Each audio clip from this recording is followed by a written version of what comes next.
Welcome to the Explainer. So, have you ever looked around and thought the universe is just a completely random, chaotic mess of stuff? Well, we are going to completely shatter that illusion today. The building blocks of everything around you aren't chaotic at all. Actually, they're perfectly, beautifully organized. And today we're going to learn exactly how to read the master blueprint of that organization.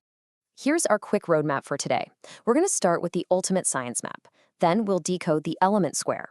Third, we'll dive into periods, groups, and families, followed by mapping metals and nonmetals. And finally, we'll look at the source materials perspective on education with morality. All right, part one, the ultimate science map. The periodic table isn't just some boring list to memorize. I get that it can look totally intimidating at first, but it's really a highly useful visual map that organizes all known elements by their repeating patterns. To illustrate this, the source material points to 1 Corinthians 14:33, which says, "God is not a God of disorder, but of peace." The author uses this to show that the periodic table is literally a model of orderly design.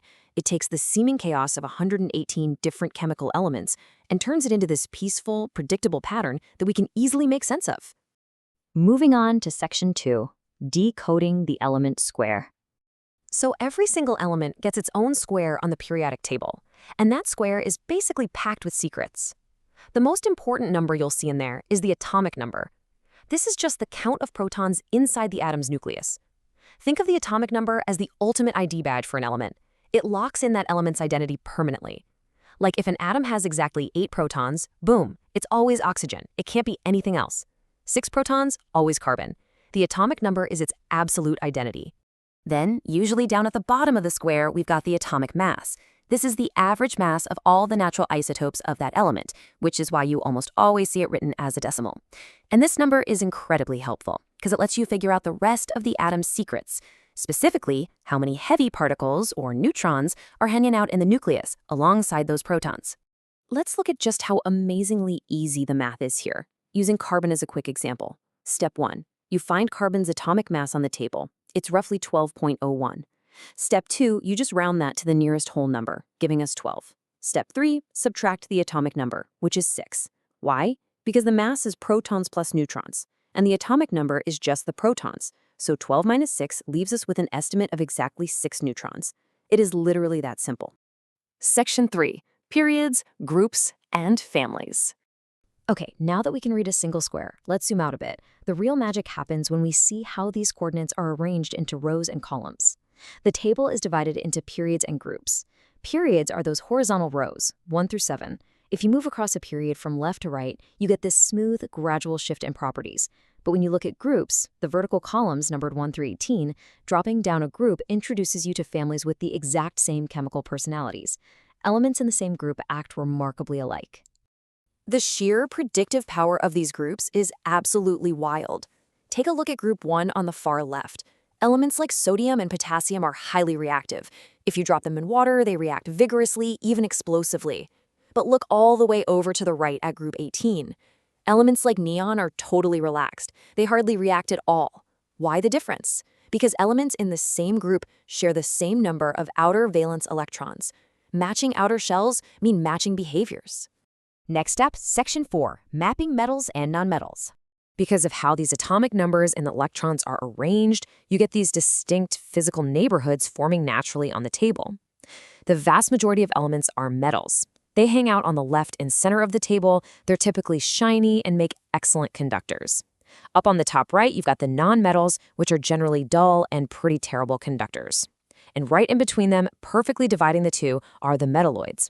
They form a literal staircase line starting from boron, stepping down to astatine, kind of acting like a bridge with properties of both. And your ability to read this table translates directly into real-world action. Engineers rely on the metal neighborhoods to pick out highly conductive elements for building better circuits. Health professionals study these groupings to understand how minerals interact inside the human body. Lab scientists use the table's exact layout to guarantee safe handling and precise measurements. This map literally helps professionals build a safer, better world every single day. So let's do a quick checklist to lock in these map reading skills. Ask yourself, can you define the atomic number as the ultimate ID badge? Do you know where the metalloids live on the staircase? Can you describe how properties smoothly shift across the period? Do you remember the trick to finding neutrons? And finally, do you know the difference between horizontal periods and vertical groups? If you are nodding yes to these, you are completely mastering this map. Finally, Section 5, Education with Morality. Learning the blueprint of the universe is an amazing tool, but the source material transitions here to ask why we're gaining all this knowledge in the first place.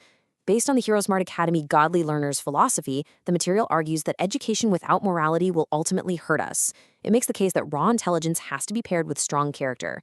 Like, the periodic table gives us the knowledge to create incredibly powerful chemical reactions, but the source emphasizes that it's morality that ensures we use those reactions to heal and build up the world rather than destroy it.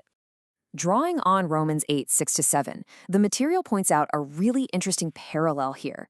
Just like the periodic table has this peaceful, predictable order where every single element has a purposeful place, the text promises that true peace of mind comes when people keep their minds spiritually grounded. The core argument here is that aligning yourself with an orderly design for character brings a personal peace, much like the predictable scientific order we see in the elements. And the source leaves us with this final, genuinely challenging thought. What is the point of being smart and supposedly educated if we just continue to make choices that hurt other people? It challenges us to use our understanding of the universe's design to make deeply moral choices. So are you going to be the kind of leader whose education brings order and healing to the world, or chaos? Thanks for joining me for this explainer, and keep learning.